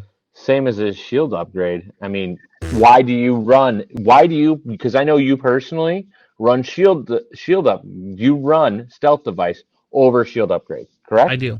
You personally do that. Okay. Yep. So if there's the same number of points, why do you think that it should come down? Why? Because it's a 50-50. So a shield upgrade is you're 100% always going to get it. Stealth Device is a risk. You're taking a risk. So you're saying you like to live on the wild side? Yeah. And then because it's a higher punished aspect. Yeah. And I don't agree. Sorry, man. Okay. You can't get me on board on that one. But I get why you want to do it. That makes sense. You're right. It has a chance to net more, but at the same time, it doesn't always do that. And if we look at the probabilities of these, I don't think that it does. And maybe instead you put a set number of them. You put 3 of them on there or something like that. I don't know. Yeah. I don't. Yeah. I genuinely don't think per agility. Is it already costed per agility, guys? Yep. Okay. I say that's the other thing too. Costing it per agility would be something worthwhile. Obviously, on a 1 agility ship, really having 2 dice isn't that big a deal. But if you have it even lower in cost, like something like a Stealth Device on, like Rey, for instance, when you could already run, because she already gets another dice anyways if you're in a front arc, so it takes her from 1 to 1, maybe 2 to 2, maybe 3 on a Millennium Falcon. Stealth device ADAs. Yeah, stealth device ADAs. I mean, on those 3 agility ships, I mean, there's some stuff you can really do in there that can be tricky. So why does Ray get an extra dice? I'm confused. Oh, sorry. When you pick Finn Gunner. Because Finn adds the die, right? Pretty sure he does it on the defense too. But double check real quick for me. Yeah, it is on the defense. Yep. Yeah. So what you can do with the stealth device is you can you have, as long as you didn't use your force, right? You can add a 3rd dice, so you get 2 dice already, and you can add a 3rd. Can't do heroic, but it's still nice. Stealth device, if you could run it on Finn pod too, would be kind of tight as well. Yeah. So, I don't know. It's interesting, Chris. I know why you're saying it. Because like if you ask John, for instance, John would be like, "Oh, you run shield upgrade every single time, right?" Yep. Because that's how John rolls. So I can see where you're coming from, but I've run against it enough to know that sometimes that stealth device can last for a long time. Fair enough. The other one I thought was is overcosted is Chewbacca in that YT, since we're talking about the YT. I just don't think his ability's great. Agreed. I don't know. The problem is then you'd have to lower resistance sympathizer, and I don't know if you want to do that. That's the problem, is everything is so tight in here. I mean, I could see both of those probably drop a little bit. I mean, I don't know. They're not that strong. I mean, neither of them. I never see either of those 2 on the board. So for me, I say I agree completely. Ray is definitely costed correctly, if not a little low. Don't touch Ray. Leave Ray where do not lower Ray. Not at all. I don't agree with lowering. I actually agree. You could add 2 points to Ray, and I would be happy. Yeah, you wouldn't stop her from running her, but yeah, at least make her a little more expensive. Yeah, people still good. Yeah, I think Ray's good. People still run Ray. It's just that would make it a little bit more in line with running, a Rebel YT. That Ray, in my opinion, is a slightly undercosted bloody ship. What she could be. You have to load her pretty heavy to make her really good, but yeah. You're right. It's tough because there's still plenty of room, especially if you run it like a two ship setup. Yeah. Because there you go. Here it comes in at 67. Yeah. See, they are already cheaper technically. Oh yeah. But it's a two shield different. Yeah. And the resistance one is a little. It has a red rotate. I don't know. Well, but see, and it has no 4K. This has no 4K. Yeah, and you also have different crew that you can run in them. Yes, that's true. Rebels have a lot of crew, whereas Resistance doesn't have the sheer weight of crew that the Rebellion has. All right. So really, I think that's for me. That's it. I thought this was a fun segment. I don't know. I thought it was fun. It seemed like fun to me. It seemed like something that was kind of exciting to do, different. We were trying to find different things to do for the show that, I thought would be fun. And I think that there is overcosted cards and pilots that we may even have missed that could be. I mean, okay, how about squad leader? I guess we didn't even cover squad leader. Well, and here's the other thing too. Tell us what you guys think. Drop us a line in our comments or on our things, and maybe we can respond to you as to what you guys think is overcosted, and maybe we can give you a that's bull. That's bull. All right, fair enough. Thank you all for joining us. I don't know if we're going to be streaming Krayt Cup stuff this week until the Australian guys get back to us. If they do get back to us, I'll let everybody know via Discord our stream schedule. So it just kind of depends on when we pick for the games. I have a bad feeling this is going to be a weekend. These are going to be weekend games. Because it might be a lot harder during the week to do that. Not everybody has Nobby's job, so whatever you do, Nobby, you're always on. So thank you. Maybe there is a there is a GSP event on this Saturday too, right? So I don't know if we'll stream them or not. I'll probably record them if I can. And I don't want to take away from GSP's stream, to be honest with you. So we've consciously worked pretty hard not to take away from some of their streams. Actually, we've consciously worked to try to not take away from anybody's streams. We apologize if we overlap people's streams. It does happen. But we have consciously tried very hard with our schedules and the way they are. The problem is I would actually like to stream Friday nights. It just Friday night doesn't usually work for me. Friday night is a 50-50 whether I'm even home.